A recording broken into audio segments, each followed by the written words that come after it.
আসসালামু আলাইকুম রহমতুল্লাহ। আশা করি আল্লাহ তাআলার অশেষ মেহেরবানিতে সকলেই ভালো আছেন। গত পর্বে আমরা কবরের শাস্তি প্রথম পর্ব আলোচনা করেছিলাম। যারা প্রথম পর্ব দেখেননি, অনুরোধ রইল প্রথম পর্বটি দেখার। আজকে আলোচনা করছি দ্বিতীয় পর্ব। যায়েদ ইবনে সাবিত রাদিয়াল্লাহু তাআলা আনহু বলেন, নবী করিম সাল্লাল্লাহু আলাইহি সাল্লাম একদা নাজ্জার গোত্রের একটি বাগানের পাশ দিয়ে যাচ্ছিলেন। এমন সময় খচ্চরটি লাফিয়ে উঠল এবং নবী করিম সাল্লাল্লাহু আলাইহি সাল্লামকে ফেলে দেওয়ার অবস্থা করল।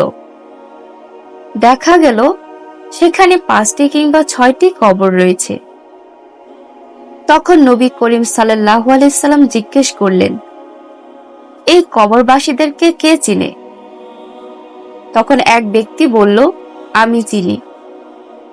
নবী করিম সাল্লাল্লাহু আলাইহি সাল্লাম বললেন, তারা কখন মারা গেছে? লোকটি বলল, তারা মুশরিক অবস্থায় মারা গেছে। তখন নবী করিম সাল্লাল্লাহু আলাইহি সাল্লাম বললেন, নিশ্চয়ই মানুষকে তার কবরে কঠিন পরীক্ষায় ফেলা হয় এবং কঠোর শাস্তি দেওয়া হয়। কবরের শাস্তির ভয়ে তোমরা কবর দেয়া ত্যাগ করবে, না হলে আমি আল্লাহর নিকট দোয়া করতাম যেন আল্লাহ তোমাদেরকে কবরের শাস্তি শুনিয়ে দেন, যেমন আমি শুনতে পাচ্ছি। অতঃপর নবী করিম সাল্লাল্লাহু আলাইহি সাল্লাম আমাদের মুখোমুখি হয়ে বললেন, তোমরা সকলেই জাহান্নামের আযাব হতে আল্লাহর নিকট পরিত্রাণ চাও। তারা সকলেই বলে উঠল, আমরা জাহান্নামের আযাব হতে আল্লাহর নিকট পরিত্রাণ চাচ্ছি। নবী করিম সাল্লাল্লাহু আলাইহি সাল্লাম বললেন, তোমরা সকলেই কবরের আযাব হতে আল্লাহর নিকট পরিত্রাণ চাও। তারা সকলেই বলল, আমরা কবরের শাস্তি হতে আল্লাহর নিকট পরিত্রাণ চাচ্ছি। নবী করিম সাল্লাল্লাহু আলাইহি সাল্লাম বললেন, তোমরা সমস্ত গোপন ও প্রকাশ্য ফিতনা হতে আল্লাহর নিকট পরিত্রাণ চাও। তারা বলল, আমরা গোপন ও প্রকাশ্য ফিতনা হতে আল্লাহর নিকট আশ্রয় চাচ্ছি। নবী করিম সাল্লাল্লাহু আলাইহি সাল্লাম বললেন, তোমরা দাজ্জালের ফিতনা হতে আল্লাহর নিকট পরিত্রাণ চাও। তারা বলল, আমরা সকলেই আল্লাহর নিকট দাজ্জালের ফিতনা হতে পরিত্রাণ চাচ্ছি। মানুষ কবরে এমন ভয়াবহ শাস্তির সম্মুখীন হবে যা মানুষকে শোনানো সম্ভব নয়। মানুষ কবরের শাস্তি শুনতে পেলে বেঁচে থাকতে পারবে না এবং কাউকে কবরে দাফন করতেও চাইবে না। এই জন্য নবী করিম সাল্লাল্লাহু আলাইহি সাল্লাম আমাদেরকে সাবধান ও সতর্ক করে বলেছেন, তোমরা সর্বদা কবরের শাস্তি হতে পরিত্রাণ চাও।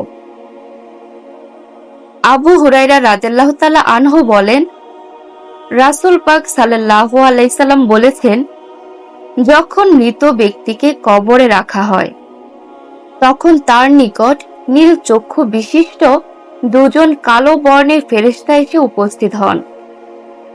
তাদের একজনকে বলা হয় মুনকার, অপরজনকে বলা হয় নাকির। তারা রাসূল পাক সাল্লাল্লাহু আলাইহি সাল্লামের প্রতি ইশারা করে বলেন, এই ব্যক্তি সম্পর্কে তুমি দুনিয়াতে কি বলতে? মৃত ব্যক্তি যদি মুমিন হয় তাহলে তিনি বলেন, তিনি আল্লাহর বান্দা ও রাসূল। তখন তারা বলেন, আমরা পূর্বেই জানতাম আপনি এই কথাই বলবেন। অতঃপর তার কবরকে দৈর্ঘ্য প্রস্থে 70 হাত করে দেওয়া হয়, অর্থাৎ অনেক প্রশস্ত করে দেওয়া হয় এবং সেখানে আলোর ব্যবস্থা করে দেওয়া হয়। তারপর তাকে বলা হয় ঘুমিয়ে থাকো। তখন সে বলে, না, আমি আমার পরিবার নিকট ফিরে যেতে চাই। ফেরেশতাগণ বলেন, তুমি এখানেই বাসর ঘরে দুলার ন্যায় আনন্দে ঘুমাতে থাকো, যাতে তার পরিবারের সর্বাধিক প্রিয়জন ব্যতীত আর কেউ ঘুম ভাঙাতে না পারে। যতদিন পর্যন্ত আল্লাহ তাকে এই শয্যাস্থান হতে না উঠাবেন ততদিন পর্যন্ত সে ঘুমিয়ে থাকবে।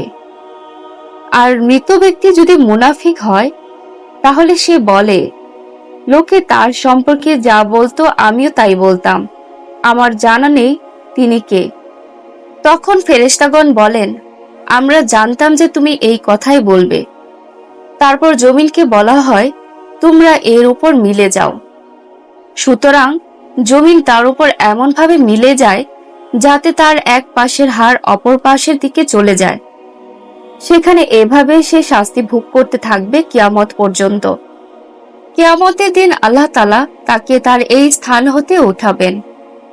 অন্য একটি হাদিস বারাই ইবনে আজিব রাদিয়াল্লাহু তাআলা আনহু হতে বর্ণিত, রাসূল পাক সাল্লাল্লাহু আলাইহি সাল্লাম বলেছেন, কবরে মুমিন বান্দার নিকট দুজন ফেরেশতা আসেন এবং তাকে উঠিয়ে বসান।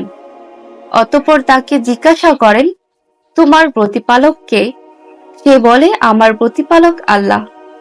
তারপর জিজ্ঞেস করেন, তোমার দিন কি? সে বলে, আমার দিন ইসলাম। পুনরায় তাকে জিজ্ঞেস করেন, এই যে লোকটি তোমাদের মাঝে প্রেরিত হয়েছিলেন তিনি কে?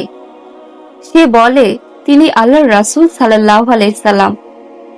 তখন ফেরেশতাগণ তাকে বলেন, তুমি কিভাবে তা জানতে পারলে? সে বলে, আমি আল্লাহর কিতাব পড়েছি, তা দেখেছি, তার প্রতি ঈমান এনেছি ও তাকে সমর্থন করেছি। তখন নবী করিম সাল্লাল্লাহু আলাইহি সাল্লাম বললেন, এই হলো আল্লাহর বাণী। যারা আল্লাহর প্রতি ঈমান এনেছে, আল্লাহ তাদেরকে কালিমা শাহাদাতের উপর অটল রাখবেন। সূরা ইব্রাহিম আয়াত ২৭।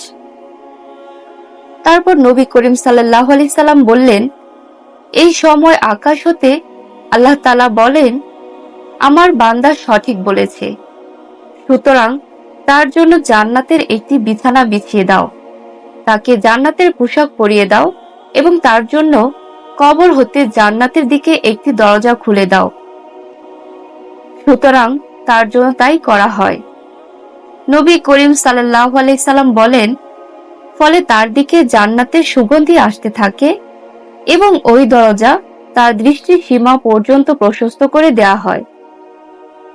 তারপর নবী করিম সাল্লাল্লাহু আলাইহি সাল্লাম কাফিরের মৃত্যু প্রসঙ্গ উল্লেখ করে বলেন, তার আত্মাকে তার দেহে ফিরিয়ে আনা হয়। তারপর দুজন ফেরেশতা তাকে উঠিয়ে বসান এবং জিজ্ঞেস করেন, তোমার প্রতিপালক কে? তখন সে বলে, হায় হায়, আমি কিছুই জানি না। তারপর তাকে জিজ্ঞেস করেন, তোমার দিন কি? সে পুনরায় বলে, হায় হায়, আমি কিছুই জানি না। তারপর তারা ইশারা করে বলেন, এই লোকটি কে, যিনি তোমাদের মধ্যে প্রেরিত হয়েছিলেন? সে পুনরায় বলে, হায় হায়, আমি কিছুই জানি না। তারপর আকাশ থেকে একজন আহ্বানকারী বলেন, সে মিথ্যা বলেছে, তার জন্য জাহান্নামের বিছানা বিছিয়ে দাও এবং তাকে জাহান্নামের পোশাক পরিয়ে দাও। তারপর তার জন্য জাহান্নামের দিকে একটি দরজা খুলে দাও। তখন তার দিকে জাহান্নামের দিকে একটি দরজা খুলে দেয়া হয়। নবী করিম সাল্লাল্লাহু আলাইহি সাল্লাম বলেন, তখন তার দিকে জাহান্নামের লু হাওয়া আসতে থাকে। এছাড়া তার প্রতি তার কবরকে এত সংকীর্ণ করে দেওয়া হয় যাতে তার একদিকের পাঁজর আর একদিকের পাঁজরের মধ্যে ঢুকে যায়। অতঃপর তার জন্য একজন অন্ধ ও বধির ফেরেশতাকে নিযুক্ত করা হয়, যার সাথে একটি লোহার হাতুড়ি থাকে। যদি এই হাতুড়ি দ্বারা কোনো পাহাড়কে আঘাত করা হয়, তাহলে পাহাড়ও ধূলিকণায় পরিণত হয়ে যাবে। আর সেই ফেরেশতা এই হাতুড়ি দ্বারা তাকে এত জোরে জোরে আঘাত করেন, আর সে আঘাতের চোটে এত বিকট চিৎকার করে যে মানুষ ও জিন ব্যতীত পৃথিবীর সবকিছুই শুনতে পায়। সঙ্গে সঙ্গে সে মাটির সাথে মিশে যায়। তারপর আবার তার দেহে আত্মা ফিরিয়ে দেয়া হয়। এভাবে তার শাস্তি চলতে থাকে। এই হাদিস দ্বারা এটাই বোঝা যায় যে কবরে থাকতেই মানুষকে জাহান্নামের শাস্তি দেওয়া হবে। কবরে জাহান্নামের পোশাক পরিয়ে দেওয়া হবে, জাহান্নামের বিছানা বিছিয়ে দেওয়া হবে, জাহান্নামের দিকে দরজা খুলে দেওয়া হবে। এছাড়া কবরকে এত সংকীর্ণ করা হবে যাতে তার হাড় হাড্ডি ভেঙে চুরমার হয়ে যাবে। এরপরও এমন একজন ফেরেশতা নির্ধারণ করা হবে যে অন্ধ ও বধির, অর্থাৎ যার নিকট কোনো দয়ার আশাই করা যায় না। কেননা চক্ষু দিয়ে দেখলে অন্তরে দয়ার প্রভাব হয়, আর কান দিয়ে শুনলেও অন্তরে দয়ার প্রভাব হয়।